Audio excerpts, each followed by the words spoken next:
Hello दोस्तों, नमस्कार। स्वागत है आप सभी का अपना YouTube channel SS national facts में। तो आज हम लेके आ गए हैं करेंट अफेयर का एमसीक्यू, जिसको आज हम करेंगे 1 से 20 तक क्वेश्चन करेंगे और उसके बाद धीरे धीरे हम आगे बढ़ेंगे इसके सीरीज में और देखते हैं कि आज हम इसके बारे में। चलिए देखते हैं पहला क्वेश्चन। तो पहला क्वेश्चन क्या है? पहला क्वेश्चन है कि वर्ष 2026 में गोडार्ड एस्ट्रोनॉटिक्स पुरस्कार किसे प्रदान किया गया है? तो आपको मालूम होगा गोडार्ड एस्ट्रोनॉटिक्स पुरस्कार कौन देता है? तो अमेरिका है, यूएस में मिलता है। कहाँ से मिलता है?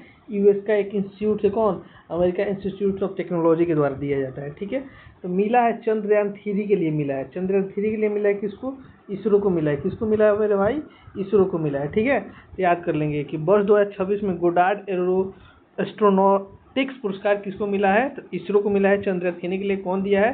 तो अमेरिका इंस्टीट्यूट ऑफ टेक्नोलॉजी। ठीक है, इसको याद कर लेना है भाई। ठीक है, नेक्स्ट आते हैं, देखते हैं दूसरा चीज़ क्या है। दूसरा इसमें है कि सरस्वती वन्यजीव अभयारण्य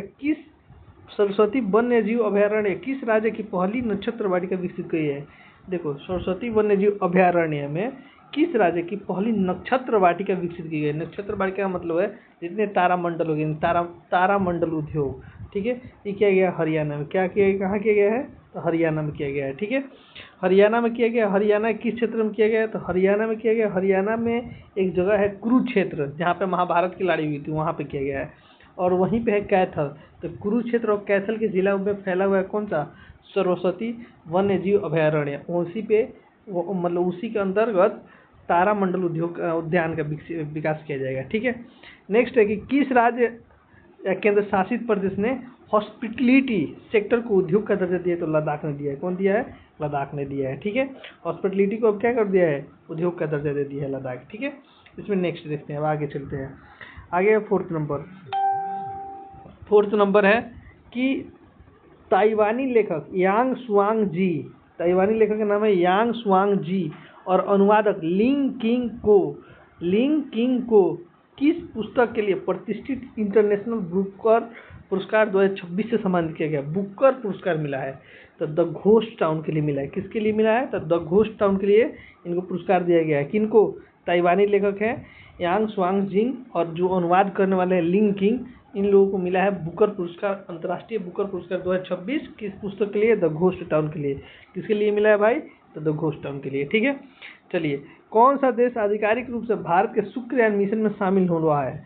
ठीक है, अब यहाँ पे देखते हैं कि कौन सा देश है जो आधिकारिक रूप से शुक्रयान मिशन में शामिल हुआ है। तो यहाँ पे आंसर हो जाएगा स्वीडन जो है आधिकारिक रूप से शुक्रयान मिशन जो है भारत का, ठीक है, उसमें शामिल हुआ है। ठीक है, उसके बाद फ्रांस जो है, फ्रांस हम राफेल मंगाते हैं। ठीक है, फ्रांस से राफेल वगैरह का डील हुआ है। ठीक है, रसिया हमारा बहुत पुराना मित्र है।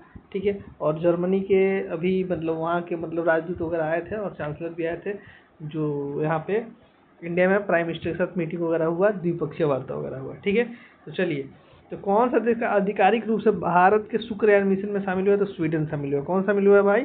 स्वीडन शामिल हुआ है। ठीक है, कौन हुआ है? स्वीडन। भारत और इटली ने किस वर्ष को संस्कृति और पर्यटन वर्ष घोषित किया है? तो 2027 को घोषित किया है। किस वर्ष को घोषित किया है? 2027 वर्ष को घोषित किया है। कौन? भारत और इटली ने मिलकर किस वर्ष को संस्कृति और पर्यटन वर्ष घोषित किया है? तो 2027 को घोषित किया है। देखो, इटली की जो मतलब प्रधानमंत्री, क्या नाम है उनका? Meloni, Giorgia Meloni. और भारत के कौन है? अपने प्राइम मिनिस्टर नरेंद्र मोदी। अभी मेलोडी बहुत चर्चा में था। ठीक है, चलिए, इंडियन सुपर लीग 2026 का खिताब किस टीम ने जीता है? इंडियन सुपर लीग 2026 का खिताब किस टीम ने जीता है? तो ईस्ट बंगाल ने जीता है। किसने जीता है? तो ईस्ट बंगाल ने जीता है। किसको हराया है? ये हराया है तुम्हारा काशी, इंटर काशी को हराया है। किसको हराया है? इंटर काशी को हराया है। तो इंडियन सुपर लीग 2026 का खिताब किस टीम ने जीता है? तो ईस्ट बंगाल ने जीता है। हराया किसको है? तो हराया है तुम्हारा इंटर काशी को हराया है। ठीक है, हाल ही में पंजत नाग मछली पकड़ने का उत्सव कहाँ मनाया गया? पंजत नाग मछली पकड़ने का उत्सव कहाँ मनाया गया? तो पंजत नाग मछली पकड़ने जो उत्सव है वो मनाया गया कहाँ? तुम्हारे जम्मू कश्मीर। कहाँ मनाया गया? जम्मू कश्मीर में। आपको पता है कि असम बहुत फेमस है। असम किस लिए फेमस है? क्योंकि यहाँ पे फिर बीजेपी का सरकार बनाया गया। नया मुख्यमंत्री कौन है? हेमंत बिश्व शर्मा है। ठीक है, 8वां वेतन आयोग लागू करने वाले यही है। AI अंकिता एंकर यहीं पे है। अपना पहला असम सेट मतलब लॉन्च करने वाला सैटेलाइट पहला राज्य यही है, असम ही है। ठीक है, चलिए, अब नेक्स्ट देखते हैं कि एआई मंत्रालय बनाने वाला भारत का पहला राज्य कौन सा है। तो एआई मंत्रालय कौन सा राज्य बनाया, भारत का पहला राज्य कौन सा है जो एआई मंत्रालय बनाया, तो भाई केरल है, जिसका नाम बदल के केरलम कर दिया गया है। ठीक है, इसका ही एक जिला है। ठीक है, वहाँ पे पूरा तरह से डिजिटल हो गया, पेपरलेस, मतलब पेपरलेस जिला घोषित कर दिया गया है। ठीक है, वृद्धि का बजट घोषित करने वाला भी कौन है, केरलम है। तो केरलम इंपॉर्टेंट है भाई। ठीक है, चलिए नेक्स्ट देखते हैं। केंद्र सरकार की परियोजनाओं को लागू करने में भारत में किस राज्य का पहला स्थान है। यानी केंद्र सरकार की जितनी योजनाएं चलती है उसमें सबसे पहले और सबसे ज़्यादा कौन सा राज्य लागू करता है, तो पता ही है आपको, उत्तर प्रदेश, जहाँ का मुख्यमंत्री कौन है, योगी आदित्यनाथ। कौन है, योगी आदित्यनाथ।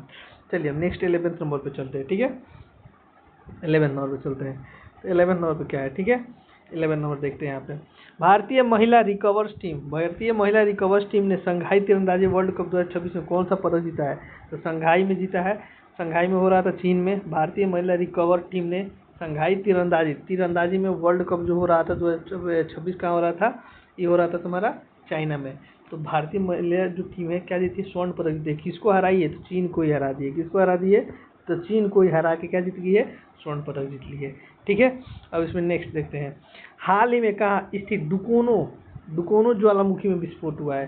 तो डुकोनो ज्वालामुखी कहाँ पे है, तो इंडोनेशिया में। सबसे पहले यहाँ पे जो विस्फोट हुआ था, कब हुआ था, तो इसमें विस्फोट हुआ था 2024 में।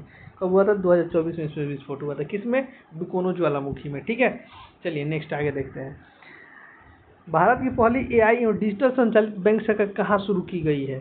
भारत की पहली एआई डिजिटल संचालित बैंक शाखा कहाँ शुरू की गई है, तो असम में शुरू की गई है। कहाँ शुरू की गई है, असम में। क्या शुरू किया गया है, तो भारत की पहला एआई डिजिटल संचालित बैंक शाखा, जो फिजिकली रूप से वहाँ पे एआई का डिजिटल संचालित बैंक शाखा है, कहाँ पे शुरू की गई है, असम में। बहुपक्षीय अभ्यास प्रगति 2026 का आयोजन कहाँ किया गया है, तो बहुपक्षीय अभ्यास प्रगति का आयोजन 2026 का आयोजन कहाँ किया, त्रिपुरा में किया गया है। क्या किया गया है, त्रिपुरा में किया गया है, त्रिपुरा में। ठीक है, त्रिपुरा आपका आंसर है, ऑप्शन नंबर बी। ठीक है, नेक्स्ट देखते हैं। ई स्पोर्ट विश्व कप 2026 में शामिल होने वाले पहले भारतीय ग्रैंड मास्टर कौन बने, तो डी गुकेश बने। कौन बने, डी गुकेश। अब रही बात, ई स्पोर्ट्स विश्व कप कहाँ हुआ है, तो रियाद में हुआ है। सऊदी अरब का एक जगह है, वहीं पे रियाद में सऊदी अरब में हुआ है। क्या, ई स्पोर्ट विश्व कप। उसमें भारत की तरफ से शामिल कौन हुए, ग्रैंड मास्टर, तो डी गुकेश शामिल हुए। ठीक है, अब नेक्स्ट देखते हैं इसमें। नेक्स्ट, भारत अमेरिका को पीछे छोड़ के किस देश का दूसरा सबसे बड़ा व्यापारिक साझेदार बन गया है, तो सबसे पहले आपको पता होगा कि सबसे ज़्यादा भारत निर्यात किसको करता था, निर्यात कहाँ करता था, अमेरिका को करता था, या आयात निर्यात दोनों। अब कौन हो गया, बांग्लादेश। देखो, बांग्लादेश के साथ हमारा बहुत मतभेद था आईपीएल को लेके। ठीक है, और लेकिन फिर भी देश में कितना भी कुछ भी हो, मतलब कूटनीति में यही होता है कि ऊपर से आपस में देश लड़ रहे हैं, लेकिन जो चैन है, कौन सा चैन, ब्लॉक चैन जो है, खाद्यान्न वगैरह का, ये सब का बंद नहीं होता, बाधित नहीं होता है। तो किसके साथ है, बांग्लादेश जो है अमेरिका का स्थान ले चुका है, नंबर 1 पे आ चुका है। किसके लिए, व्यापारिक साझेदार के रूप में। ठीक है, चलिए नेक्स्ट आते हैं 17 नंबर। तीसरा नॉर्डिक भारत शिखर सम्मेलन कहाँ आयोजित किया गया, तो ओस्लो में। ओस्लो कहाँ है, नॉर्वे में है। ओस्लो कहाँ है, नॉर्वे में है। तो तीसरा जो है नॉर्डिक भारत शिखर सम्मेलन कितना नंबर का है, 3rd नंबर का है। कहाँ शुरू किया गया है, कहाँ मतलब आयोजित किया है, तो ओस्लो कहाँ, नॉर्वे में। कहाँ, ओस्लो नॉर्वे में आयोजित किया गया है। ठीक है, एशियाई अंडर 15 और अंडर 17 चैंपियनशिप 2026 में भारत ने कुल कितने पदक जीते हैं, तो भारत ने कुल 27 पदक जीते हैं। कितने पदक जीते हैं, तो भारत ने कुल 27 पदक जीते हैं। ठीक है, हुआ कहाँ था, तो ताशकंद में। कहाँ हुआ था, ताशकंद में। ताशकंद में आयोजित किया गया था। ठीक है, कहाँ आयोजित किया गया था, ताशकंद में। ठीक है, चलिए अब नेक्स्ट देखते हैं 19 नंबर। ठीक है, 19 नंबर क्या है कि कैट ए क्वालिफाइड फ्लाइंग इंस्ट्रक्टर बनने वाली भारतीय वायुसेना की पहली महिला अधिकारी कौन है, तो अवनी चतुर्वेदी। कौन है, अवनी चतुर्वेदी है। ठीक है, इंस्ट्रक्टर बनने वाली भारतीय वायुसेना की पहली महिला अधिकारी, एकदम इम्पोर्टेंट है, बहुत भी आई एकदम, इसको स्टार लगा लो, एकदम ये आएगा ही।